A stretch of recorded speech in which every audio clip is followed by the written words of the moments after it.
This week on The Special Ed Strategist. Well, touch has receptors all over our body. Seeing, hearing, smelling, and tasting have receptors in the head. We want to be able to use our sensations to discriminate. Is it red? Is it blue? Is it hot? Is it cold? Is it high? Is it low? Is it loud? Is it soft? That's what sensory processing helps us do. So this is very good for auditory discrimination. Another idea is what I call jumping conversation. And this is what one of my grandsons taught me this when he was 2. He was not a talker. It took him a while to talk. So give them heavy things to carry. Will they drop the laundry basket and upturn all the clean clothes that you've just folded? Maybe, but maybe not. Maybe they'll get that basket upstairs, and that's the point. We have to stretch ourselves to provide opportunities for kids to be active agents. And when they're clumsy and we take away their responsibilities and their chores because it's easier for us and because we think we're tormenting our children by asking them to help, we're really denying them opportunities to learn how to be. And go outside and have the kid find things on the list to help with what they're seeing, what they're touching, what they're talking about, and what they're doing with their bodies.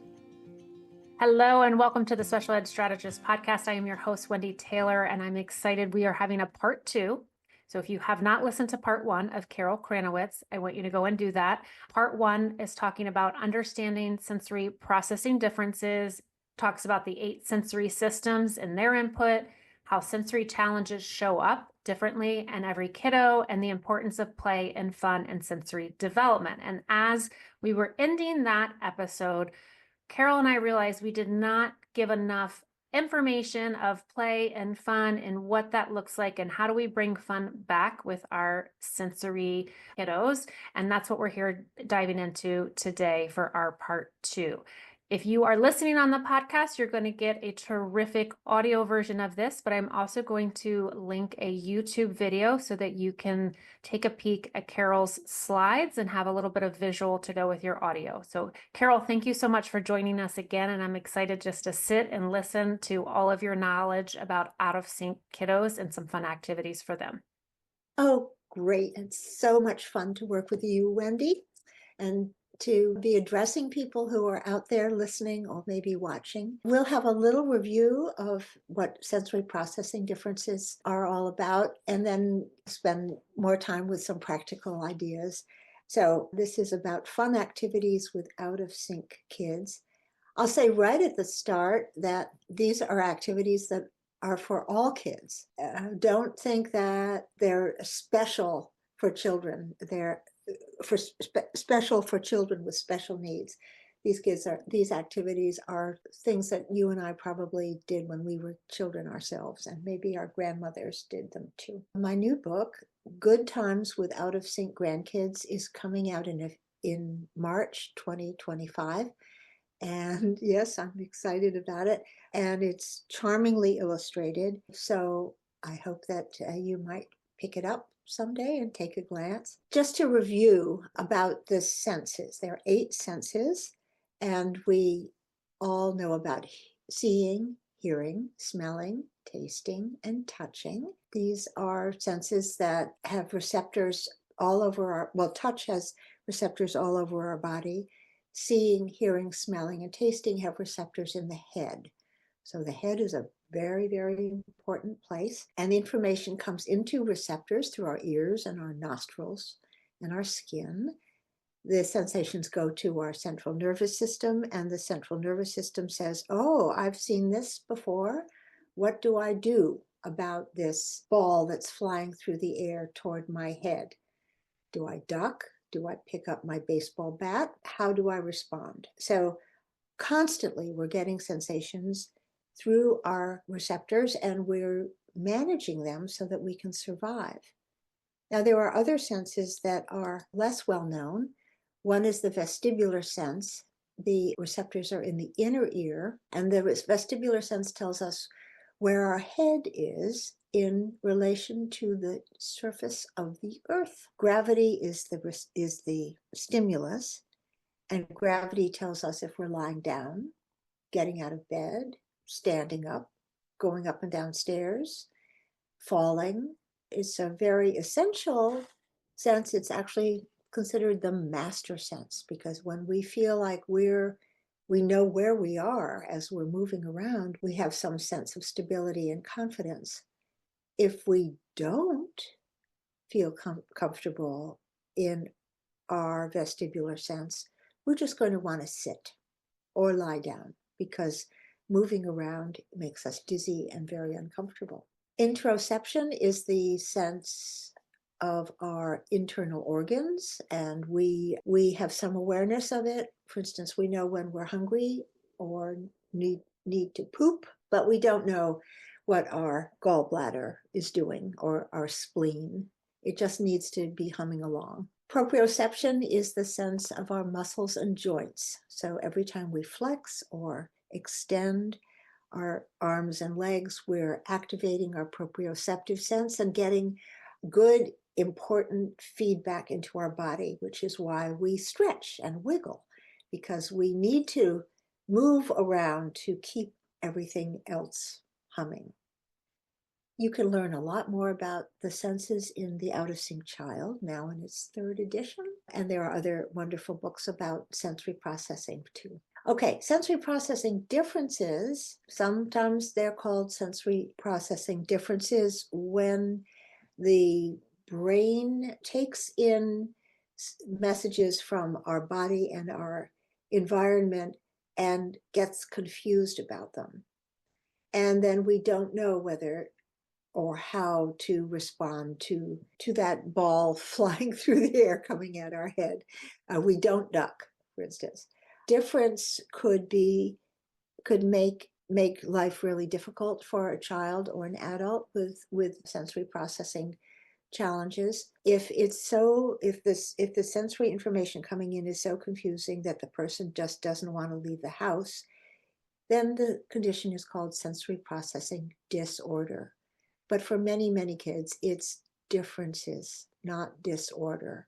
So the child is very sensitive, for instance, to the smell of a ripe banana. Then there are children who use their sense of smell in a refined way, who can tell the difference between flower scents, for instance.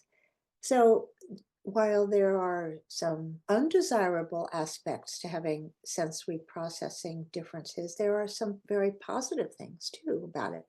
Let's remember that sensory processing is on a spectrum.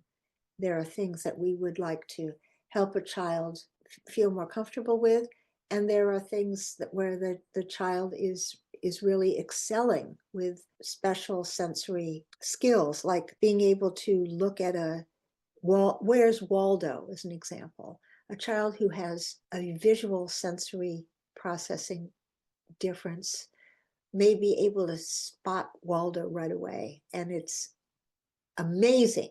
Or there is a famous child with autism. I don't know, I guess he's not a child now, but he was able to look at the Houses of Parliament in London, which he had never seen before. He drove past them in a car and went home and drew them with every single gargoyle and piece of masonry just perfectly.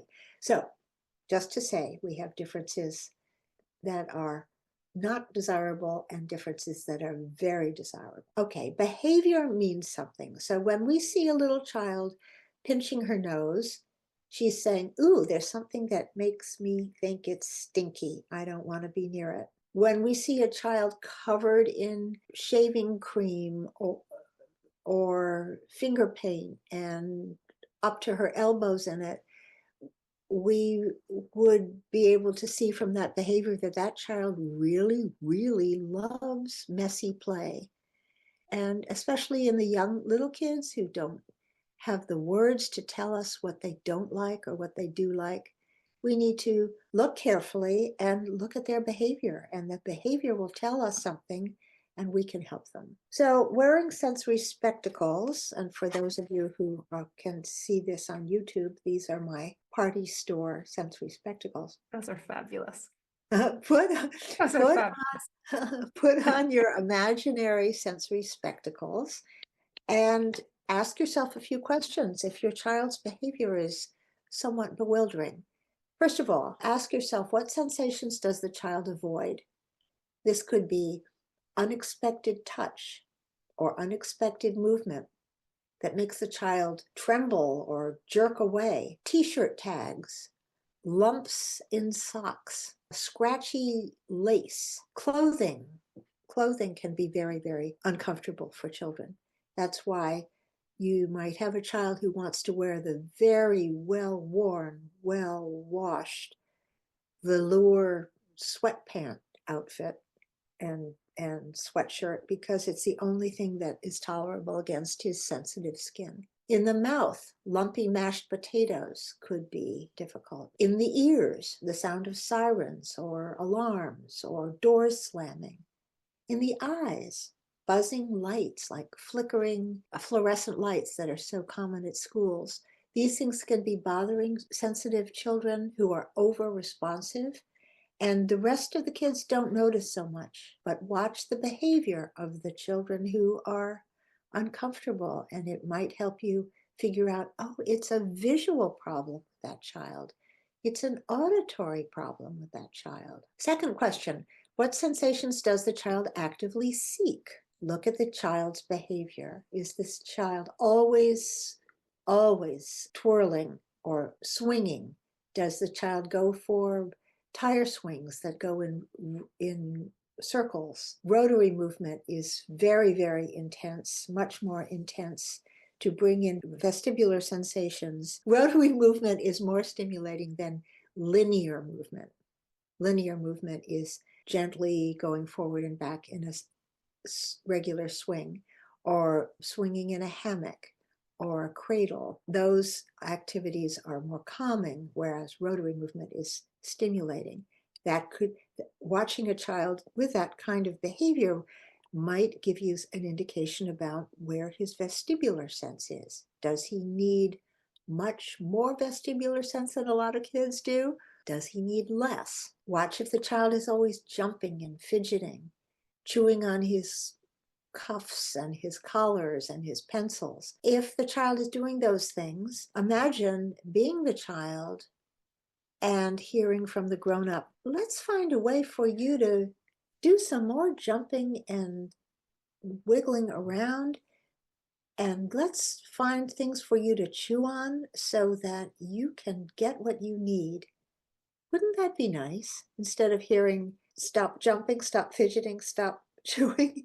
The child isn't doing those things to get attention or press people's buttons. The child's behavior is telling us what's going on in his nervous system and what he's trying to do his self-therapy, to get him what he needs. A third question, what sensations calm and organize the child? Sometimes kids don't know what they need, so let's watch and see. Maybe a long, hot bath is really good for a child, but the child wouldn't think to ask for it.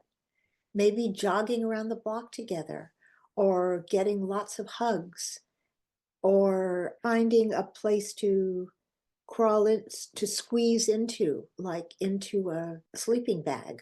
Maybe those are things that if we offer those activities to a child, maybe that's just what the kid needs. So put on your sensory spectacles, watch what the kid is not doing, watch what the child is going out of his way to do, and think about the things that you've by chance offered to the child that are successful and calming and organizing. Take notes.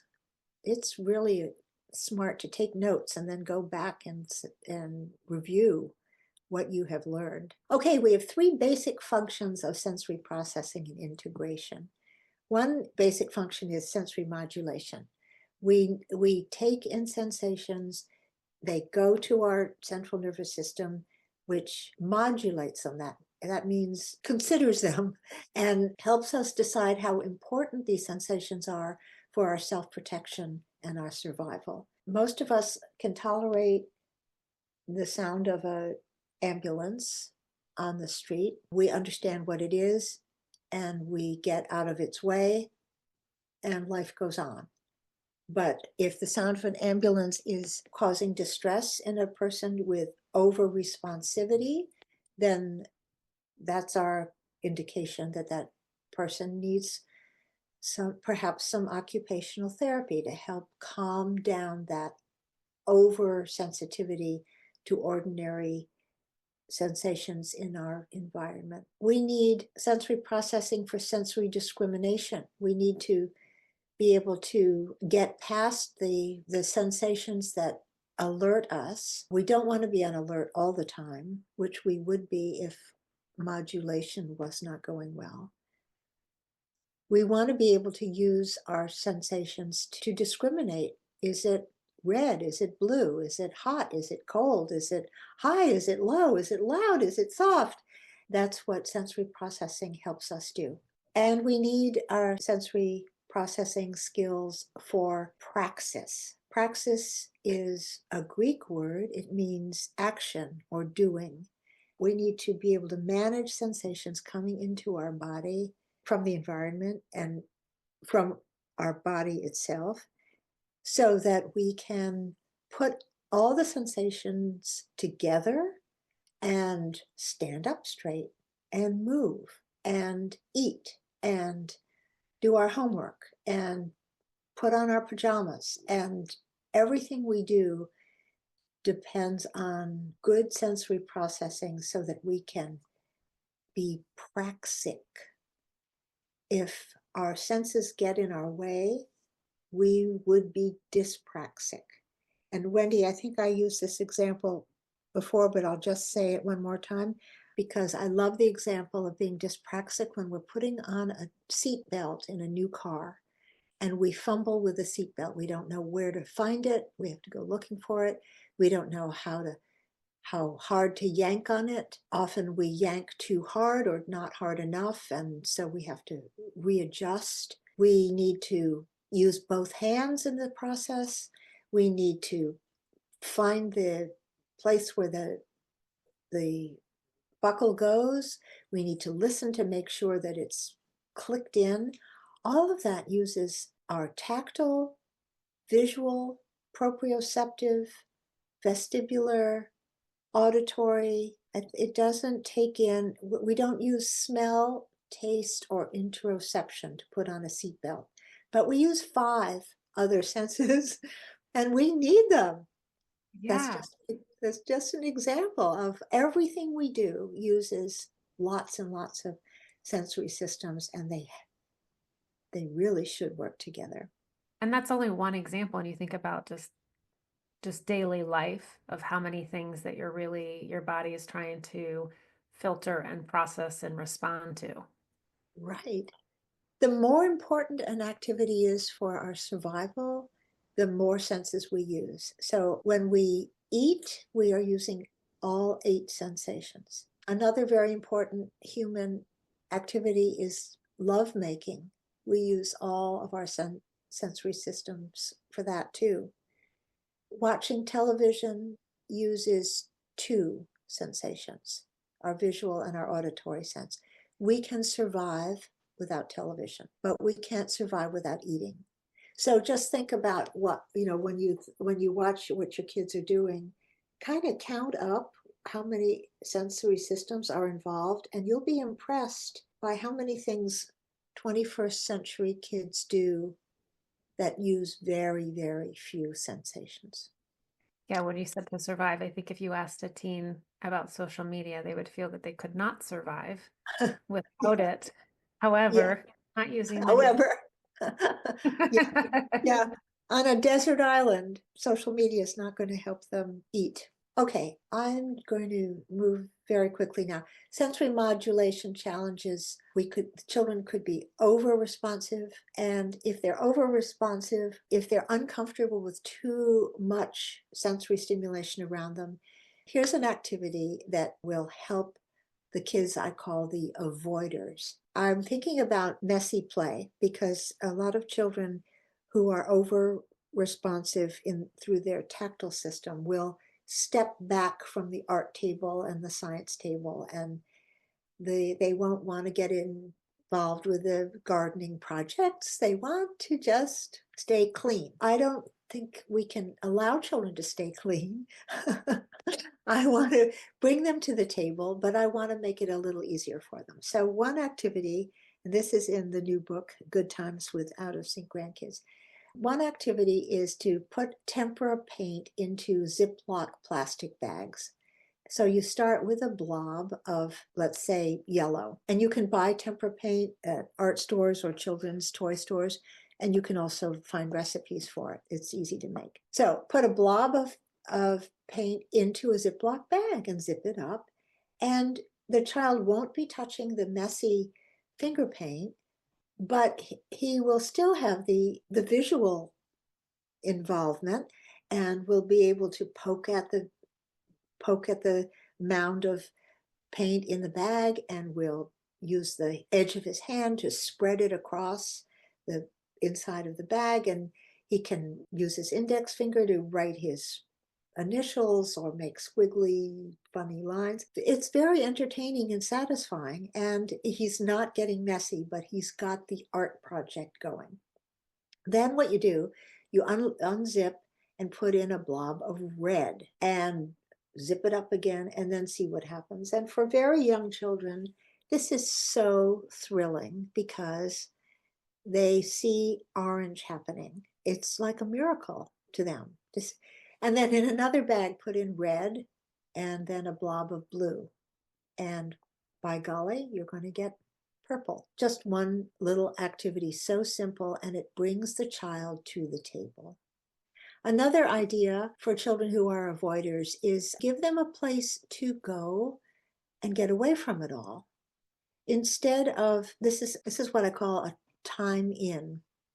And you can make an instant time in by throwing a blanket over a table and putting a mound of cushions or a gym mat under the table so there's a nice surface, and let the child go in there with a flashlight and a book and a few stuffed animals to get away from it all. It is a place of privilege. It's a place of quiet, and it's not time out. It's the opposite of time out, which I think is punitive. It's like, I think of the timeout corner as the old stool where the dunce went to sit and where the dunce's cap. It's punishment. No, when the child is in everybody else's way and he's having a tantrum or yelling or poking at people to keep them away, let him get away. That's what his behavior is trying to tell us. I'm surrounded by too many people. Let me out of here. And let him have a little time in where he can regroup.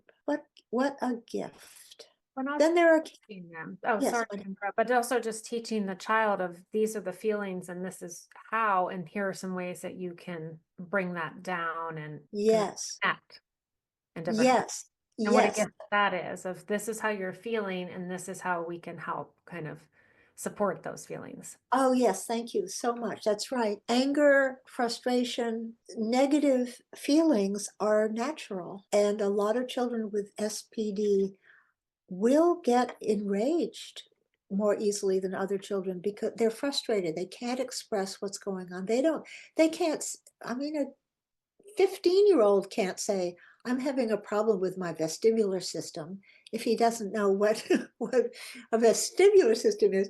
So it's okay to be scared and annoyed. And what we want to do is say, you're okay.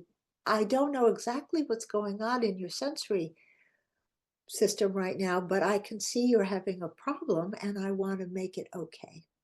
So that's our job. Okay, so there are over responsive kids who have problems with modulating sensations. There are kids that I call the stragglers.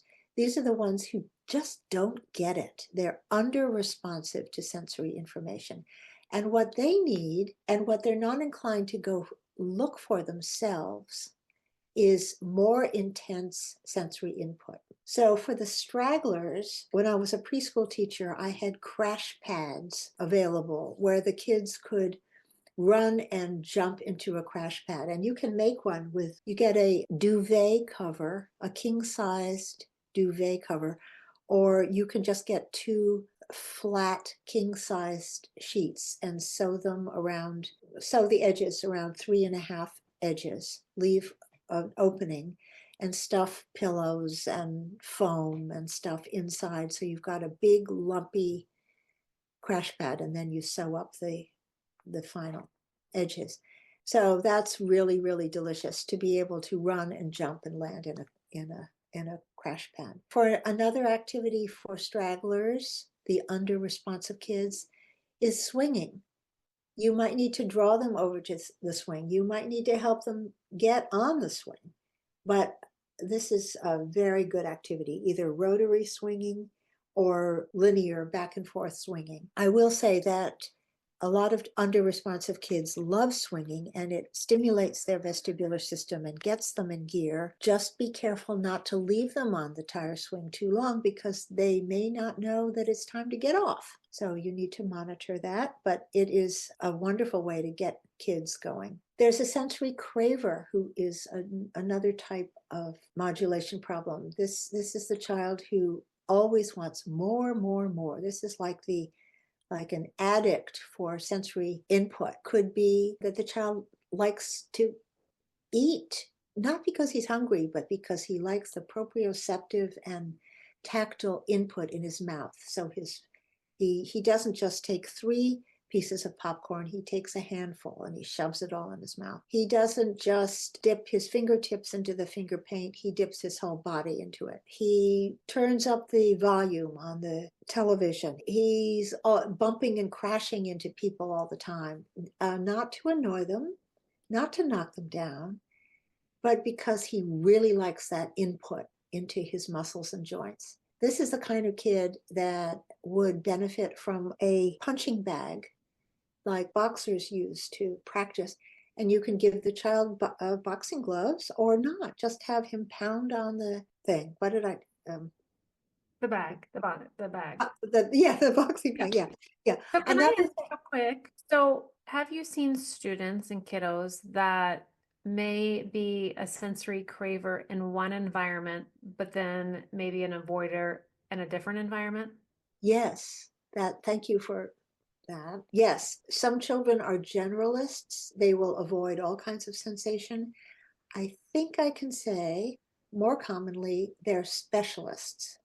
So they will find things that they really don't want to touch. And this is interesting, Wendy, when I was helping to guide parents of my preschool students, if I said, I noticed that Paul stays away from the messy play and he doesn't like to pick up the musical instruments like the triangles and the rhythm sticks. And he doesn't, and I listed a few things that Paul would stay away from touching. His parents would say, I don't understand. He's always touching everything. And this is a situation that at school things are unfamiliar. And it's the child's sensory system is saying, if you don't know it, stay away from it. It might hurt you somehow. At home, everything is familiar, and it needs so much tactile input because we don't realize how much we get just by going through the day, but we're touching stuff constantly. I think we got aware of that during COVID, where we were trying not to touch things. I remember taking a walk during COVID and not touching a bush that I always ran my hand across as if the bush could give me COVID. But anyway, there's some kids who will touch everything at home because their nervous system craves input. We crave having things against our skin. So kids will go for what makes them comfortable. So there will be children who will not want touch, but they will crave sound, maybe, or movement. And it can go, there are all different permutations of types of sensations that people seek or stay away from. Okay, so what do we want to do for the kid who's got this sensory craving? We give this child more, just as we would give the over responsive child less by putting the finger paint in the Ziploc bag. For the child who craves sensation, we would selectively give that child more. I'm not saying give him everything, but what we want to do is intensify the sensory load for that child. Two activities I have written about are mummy wrap and bus driver.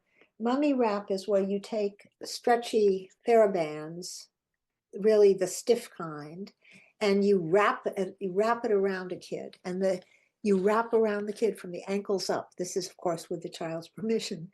Some children like their arms wrapped up too. They just love that intense wrap up. And then you let them walk around and pretend that they're mummies. It's called mummy wrap.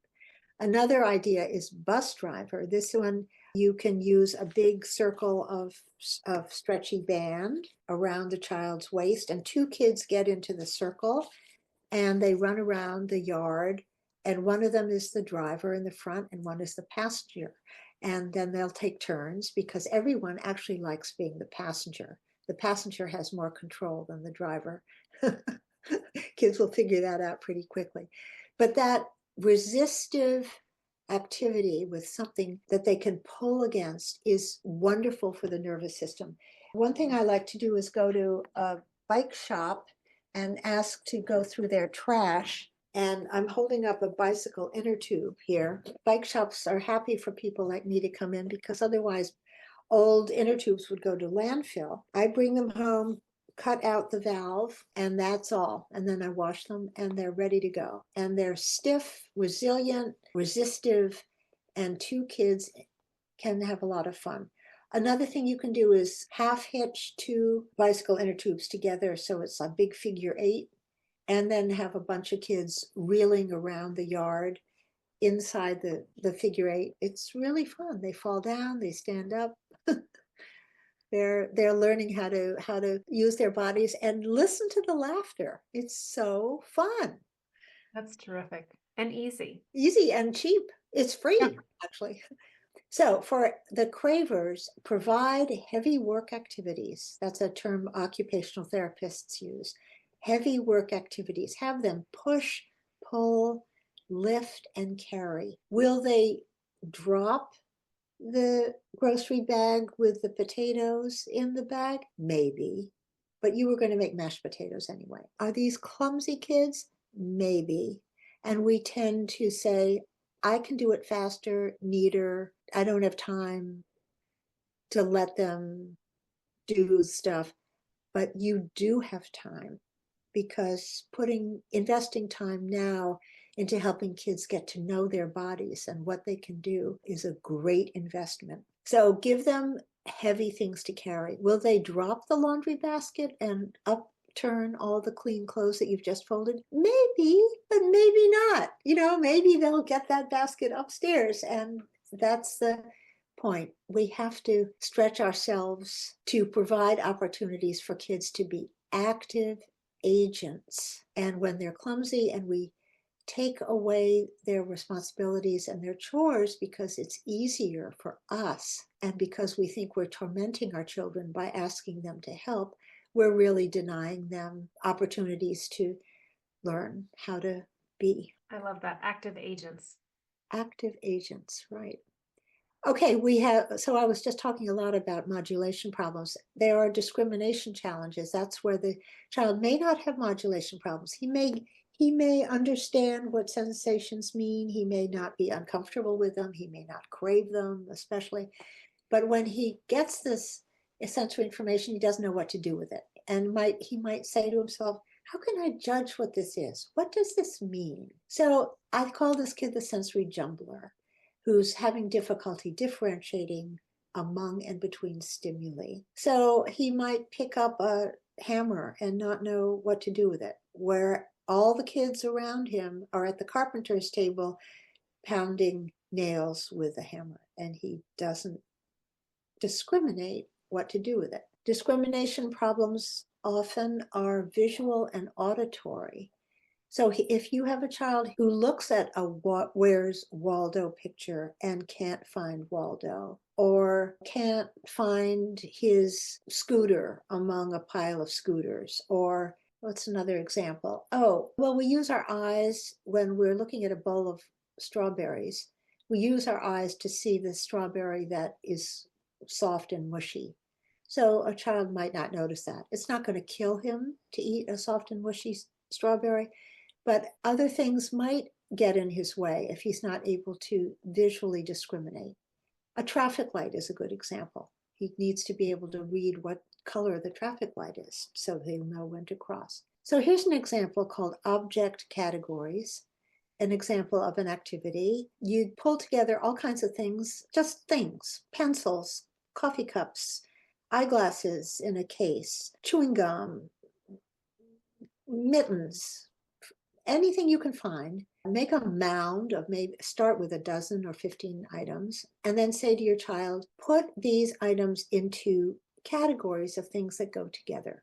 And little kids can do this as well as older kids. Your job is to make a mound of items and then keep your mouth shut, because this is the child's categories. And I got to tell you, I've done this a million times. And I want to say, oh, put all the long, shiny things together. And I've learned how to keep my mouth shut, because long, shiny may not be what the child's after. You know, he might put together the ruler that's, I think, is long and shiny, that I think might go with the water bottle that's long and shiny. And the child might be, his category might be tools I use at school. So he would put the long and shiny ruler with the eraser and the pencil. It's his category.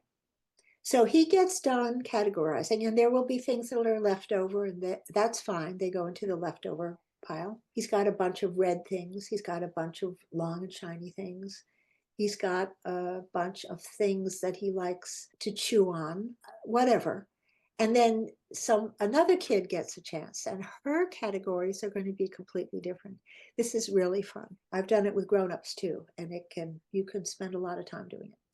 All right, so that's interesting to see where their thought pattern is yeah, as well. Like yeah, what they feel is grouped into different areas for sure. really. And you know, a lot of children with autism have a problem with what's called theory of mind, which means that they tend to think that everybody thinks the way they think. And so an activity with object classification helps children understand that other people see things differently or have different perceptions of what items go together. It helps with that sharing of different perceptions. Some more activities that help with discrimination. One is called Repeat My Beat. And this comes from a book I wrote with Joy Newman. Well, it comes from the In-Sync activity cards, and that's also in a book. These are activities to help kids get in sync. So repeat my beat. I'm going to pound a beat on my desk, and your job is to hear it and tell me what tune it is. Okay, so you take a song that the kid really knows, and don't sing it, you just pound it. You pound it on your knees, you pound it on the table, and then the child repeats it. You could make it much simpler than that. You could just put a tap, something like long, long, short, short, short, short. Something simple like that, and have the child repeat it. And then the child gives a pattern and you repeat it. And it won't be organized. The child will just give a jumble of sounds, but it becomes organized when the child gets what the game is. So this is very good for auditory discrimination. Another idea is what I call jumping conversation. And this is what one of my grandsons taught me this when he was 2. He was not a talker. It took him a while to talk in a way that we could all have conversations with him. So he was 2, and he was very, very agile. And one day we were outside together at a kind of a patio place with stairs, and he jumped down the steps to the patio. And so it was like jump, jump, jump, jump, jump. And then he looked at me like, get it? You want to talk? So I went up to the steps and I did the same thing that he had done. Jump, jump, jump, jump, jump. And we were off and running. And he gave me another pattern. And then I said, okay, it's my turn. And I gave him a jumping pattern. And really nice. It was really nice communication through our bodies because it wasn't so easy through our mouths. But it was all about auditory too. I mean, think what he was getting. He was getting the vestibular from jumping, the proprioception. Every time you jump, you're getting these nice jolts into your muscles and joints. It was auditory, it was visual, it was tactile, because every time you're moving, you're getting your clothes rubbing against your body and your feet are touching the ground, and pretty good. And free. That's what I love about my activities. Okay, sensory-based motor challenges. So there are three categories of sensory processing issues. One is the modulation problems, one is discrimination problems, and the third one is sensory-based motor challenges. This is the one about praxis. So commonly, there are postural issues. The child is not able to integrate her tactile, vestibular, and proprioceptive input in a way to help her with her body position and her uprightness and her oomph. So these kids with the postural issues tend to sag. If those of you who are watching the video of this, you'll see a picture of a child with her resting her head upon her arm on the table, and looks like she's working on a workbook. Now she has an immature grip on the pencil. It's called a dagger grasp when you hold it as if you're going to stab somebody. And by the time the child is 5, kindergarten age or so, she should have tripod grip where she's using her thumb, her index, and her middle finger to stabilize the pencil. So children with postural issues will have difficulty using utensils, holding things of any weight, holding their heads up. These are kids I call sensory slumpers. You'll recognize these kids. They will have their tongue hanging out of their mouths a lot. That's called overflow. Overflow is recruiting body parts that are not necessary for the task. This comment I'm going to make will date this program to January 2025. I watched the football game last week, and there was a guy making a touchdown, a big player. I think he was at one of the Philadelphia Eagles, and his tongue was hanging out of his mouth, and there was a drone camera right in front of him. So we were right there with him as he's running, and his tongue, he had such intense overflow. His whole body was into running for that touchdown. He made it. Okay, what are we going to do for the... Do you see people, right before you said that, I was thinking, Carol, I wonder if you watch kids or watch adults and think, oh, they have this or that, or, and then you told that story. So that answered my question. Yeah, I do. Like another thing, at a party where there are people standing around, you will often see people with their arms crossed in front of them. And I used to think that those were snobby people who were aloof and just didn't have time for the likes of me. But now I understand that they have tactile over responsivity. And when their arms are crossed in front of them, they are putting a barrier in front of them so you can't get too close to them. And now I've softened and I'm much more empathetic. And not as if I would pounce on them, but now I'm very conscious of not wanting to invade their body space because they're saying with their behavior, don't come close. All right, so what helps posture and balance? Posture and balance games. 2 activities that are in good times with Out-of-Sync Grandkids are walking tall and brush and balance. So walking tall is where you give the child something to carry around on her head. A book is hard. Start with a pot holder. I think a banana is not too hard, could be, but make sure that you start with what's possible.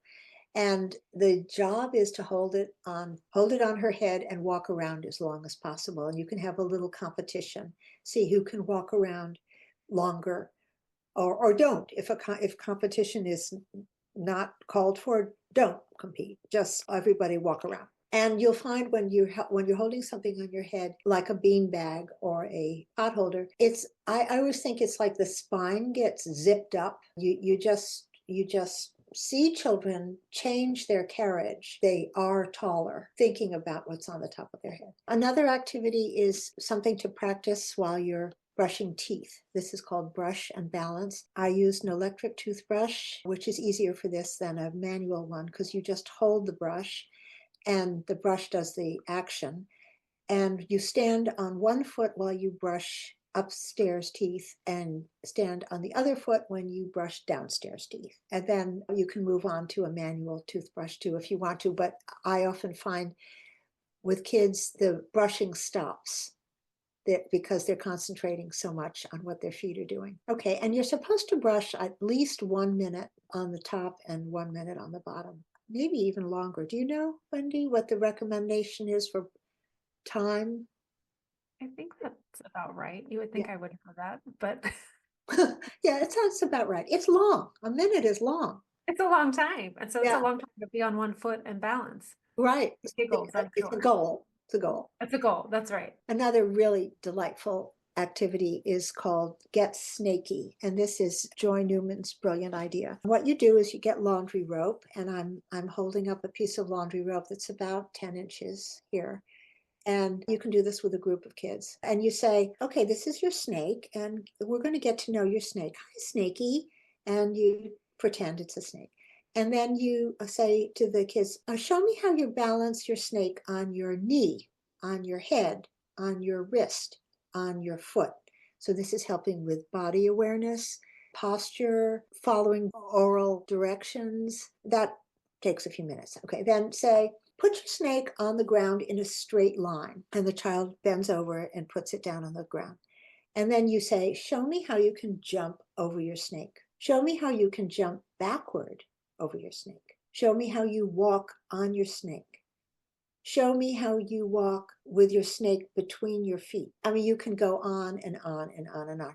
Show me how you walk to the garage door with your snake on your head. Show me how you jump back to me with your snake in your hand. You just use body parts, use different kinds of locomotion, change the tempo, put your snake on your head and tiptoe quickly toward the garage. You can change the target, you can change the activity, you can change the dynamics of how the child goes, you can change the direction, you can have the child go backwards, on a diagonal, in circles, so many things to do. And you just start with a little thing like a piece of laundry line. Very, very fun. Another problem with kids who have sensory-based motor challenges, there's postural issues. Then there's also dyspraxia, and this is big. Dyspraxia is the opposite of praxis. Praxis is what we want, action and doing. Dyspraxia is when success in carrying through a planned action is hard to come by. This is a child who will say, I can't do that without even trying, because he knows whatever that is going to be too complicated for him. This is the child who says, Mommy, you put on my seatbelt, because it requires a lot of thought and different kinds of actions. I want us all to be sympathetic to the child with dyspraxia. This child who's pulling back and saying, I can't do that, is not doing something to annoy us or to avoid something that he wants to do. He's just feeling pretty discouraged that he doesn't have the wherewithal to do it. So we need to break things down into little chunks that are manageable. If the ball is hard to hit, we need a bigger ball and a shorter distance for it to travel and a bigger bat. If the beanbag falls off his head, we need a bigger beanbag. Just start with where the kid's at so that he can build up from that. I call this child the sensory fumbler. Now, in an activity like putting on a seatbelt in a car, there are 3 steps to praxis. One is ideation. This is where we come up with the idea that we want to do something. We want to put on a seatbelt. It's called ideation. The second part of praxis is motor planning. How am I going to do it? The third part is execution of the new action. So a kid with dyspraxia can have problems coming up with the idea, or maybe he does come up with the idea, but he can't go to the next step, which is motor planning. Or maybe the kid really can think, oh, I know what I'm supposed to do, but then the body is disappointing and the body doesn't cooperate to help with the seatbelt. So we need to break it down into smaller things that are possible for success.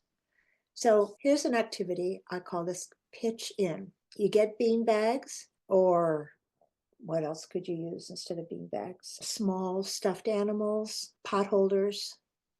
And then you get 3 receptacles, like 3 different pails. You draw a line in the dirt outside and set the pails at 3 different distances, maybe a yard away, maybe 4 feet away, maybe 5 feet away. Have the child stand behind the line that you've drawn in the dirt with his pile of bean bags, and just have him practice pitching into the receptacle. The receptacle should be wide enough, like a Rubbermaid bin, so he's going to be successful. And then push the receptacles further and further away, so the challenge continues. This is like homemade. What is that game? Cornhole.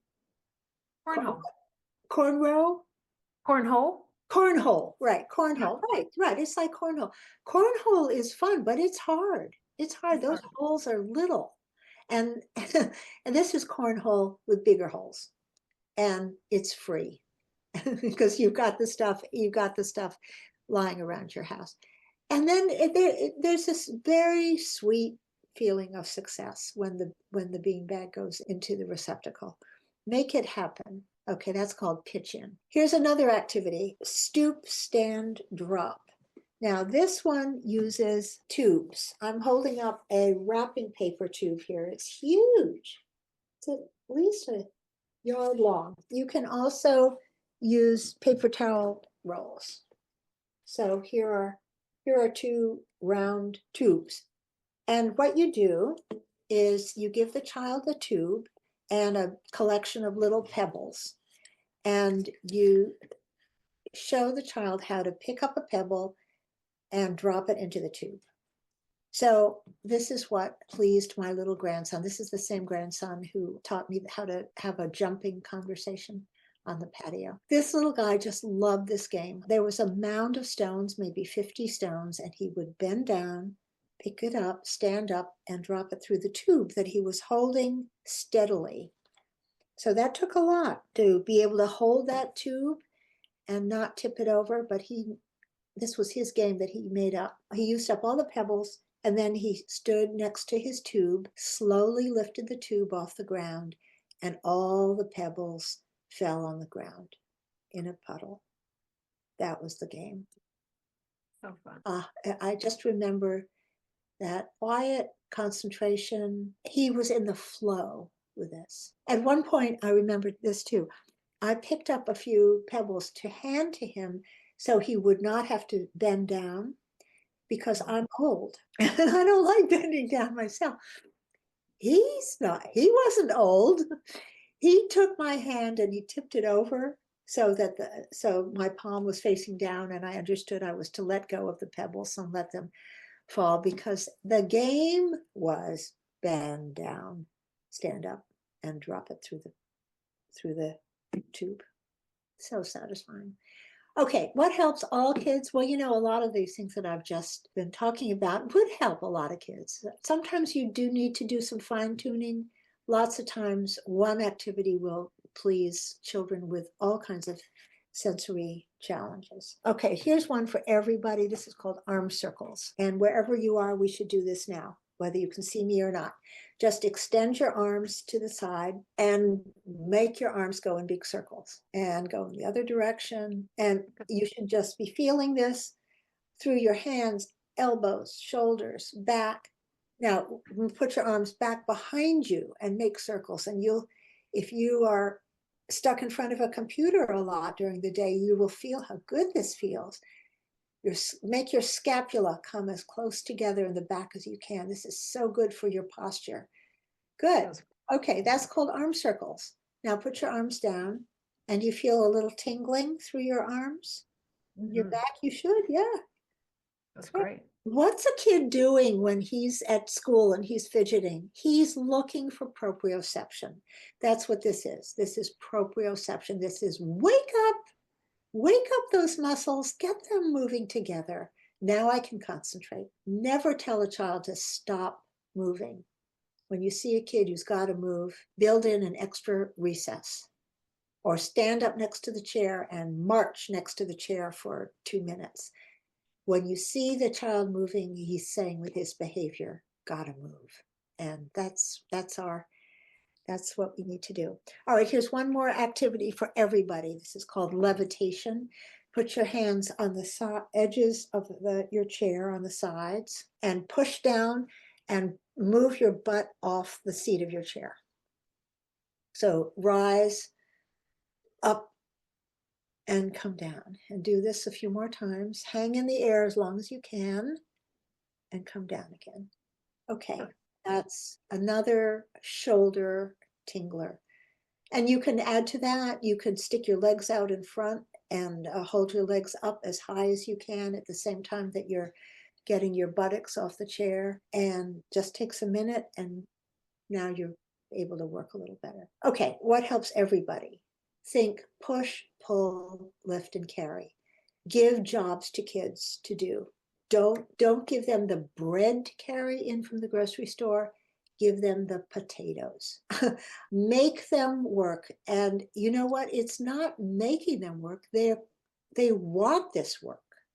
Children want to do heavy stuff, and they want to load their cargo pants with rocks, and they want to push a carton filled with sandbox toys. They love that. And we think, oh, we should make it easier for the child. No, we should make it harder for the child, harder in activity, not a harder challenge that they can't meet. We want to remember just right challenges, which are not too easy, not too hard, but present action to the child to help him learn new skills about how to manage stuff in his body and in his environment. We want to give them a lot of deep pressure too in their bodies, lots of hugs. Okay, resistive activities. Hold up the wall. This is one where you say to a bunch of kids or to one kid, oh my gosh, the wall's falling down. We got to go hold up the wall. And this is very funny. And you go and you press your hands against the wall or your back against the wall. For older kids, you don't have to say that. You can just say, go press against the wall, dear. You'll feel better after you push your head against the wall. And, a lot of kids wouldn't think to do it, or maybe they'd like to do it, but they think it's not appropriate. Give them permission to go. And that pressing the body is very calming. Shape stretch is another activity. I do this with the famous bicycle inner tube or with a big piece of TheraBand that is tied together. Give the child a large piece of it and say, show me how you make a triangle. And he'll step on it and then take 2 hands and pull the hands apart. Or he might put it to make a triangle. He might put his head might be the apex of a triangle, and he might have his feet wide at the bottom so that the width is at the bottom. Suggest that the child make a square, and then he's off and running. Some kids will say, okay, I'm going to do an octagon now, which is pretty hard to do. You got to use every elbow and knee that you got. Anyway, again, only takes a minute. have the stretchy material on hand, and you're going to get past some sticky points in the day if you're giving children some sensory input to help them get organized and recentered. I'm getting near the end now. I want to just say something about affordances. An affordance is a term, what's his name? I think his name is James Gibson, is the psychologist who came up with this idea. An affordance is the quality of an object or an environment that allows a person to perform an action. Okay, that's lots of words for saying that give the child a carton, and the carton has many affordances. The child can decorate it, he can get into it, he can push it, he can pull it. So what you want to do is give kids a piece of laundry rope or a wrapping paper tube or a carton, no batteries, no buttons. Just show me what you can do with it. And here's the interesting thing. Children with sensory processing issues may not come up with a lot of ideas. They do not tend to ideate quickly. Give the child a piece of laundry rope, and the typical child will say, oh, I can do 10 things with it. A paper plate. Give the child a paper plate. What can you do with it? 10 things. Easy. Give the child with sensory processing problems a paper plate, and the child might say, I don't know. So we got to get in there fast and keep giving paper plates and pieces of laundry rope and bicycle inner tubes to kids and say, show me what you can do with it. We have to encourage them to try things that they didn't know they could do. And what a beautiful space you're providing just for not only the physical, the sensory, but the creativeness of Yes. that and building capacity and building confidence and feeling supported and feeling cared for. It's just an amazing space of growth that you can, within a couple of thoughts and just items that are around you in your home or your classroom, be able to create this for our kiddos. Yeah. Yeah. And Wendy, you keep coming back to the emotional development of children, and I'm with you totally on that. Empowering our kids, not making life easy for them, but empowering them to be able to do more and more all the time. You know, I'm convinced we make life harder for our children in the future by making it easy for them now. If they're struggling to get their pajamas on, maybe change the pajamas or give them more time or let them choose the next pattern. Give the job is always going to be there. There's always going to be the need to put on pajamas. So let's work it out so that the kid has capabilities. Well, I think you said it, that just right challenge is huge, Yes, right? yeah, So we don't want to frustrate and overwhelm, but we don't want to make it so easy or do it for them. So finding that balance of that just right challenge to continue to push them forward. And even, we're talking about our little friends, but as they get older, this then becomes in the academic realm as well, right? That just right challenge within a classroom setting, and then helping them and teaching that skill of breaking things down that are difficult really transcends beyond the sensory component, but just our life skills and success in the classroom and beyond, and in the community and at home. exactly. Exactly. Yes. All right, quickly. Here's a just right challenge activity. This is called Nature Bracelet, and everybody loves this. You get some masking tape, sticky side outside, so it's not against the child's skin, and you make a comfortable bracelet for the child, and then go outside and say, find things to stick on the bracelet. And of course, you want to guide the child away from the neighbor's carefully cultivated tulips, but weeds are good, dandelions are great. And in an instant, the child has a beautiful bracelet. Then you can remove it and tuck the ends under and stick it on a piece of paper that you can put on the bulletin board or the refrigerator.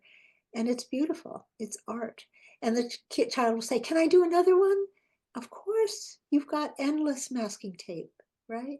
So And it gets kids outside, and this is great for visual discrimination. This is an outdoor activity, and every outdoor activity is better than an indoor activity.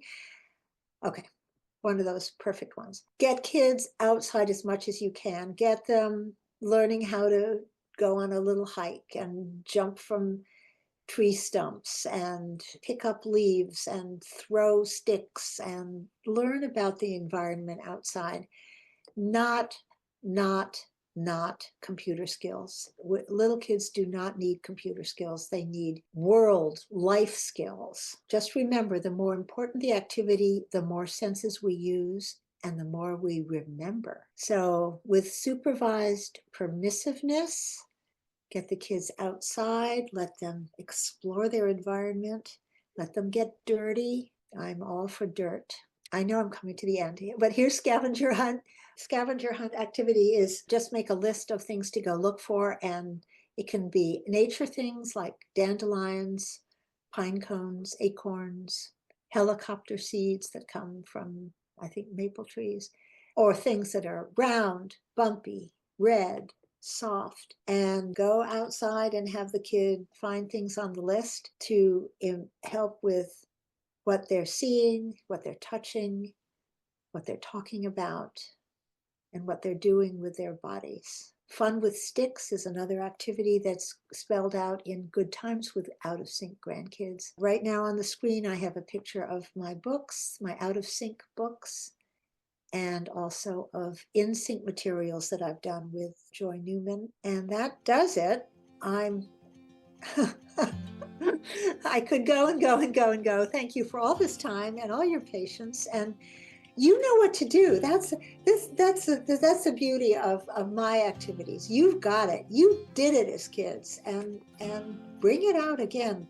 Throw away the electronics. They're not teaching our kids what we know are important skills. Such a breath of fresh air and energy, and just, again, that permission to go have fun and let kids be kids, and, stomp in the puddles and feel the grass and, play in the snow and all of those good things. And as you said, life skills. So I appreciate your time and all of your talent. So thank you so much. My very great pleasure, Wendy. Thanks for tuning in to the Special Ed Strategist. Remember, the right support can make all the difference. As your dedicated special ed strategist, I'm here to guide, collaborate, and empower your kiddos' success. Keep igniting potential one step at a time. Until next time, take care and keep strategizing. Today's episode is brought to you by Learning Essentials and our Cracking the Code to Special Education eligibility course. Empower your advocacy, erase confusion, and unlock the services your kiddo deserves. Learn more at learningessentialsedu.com.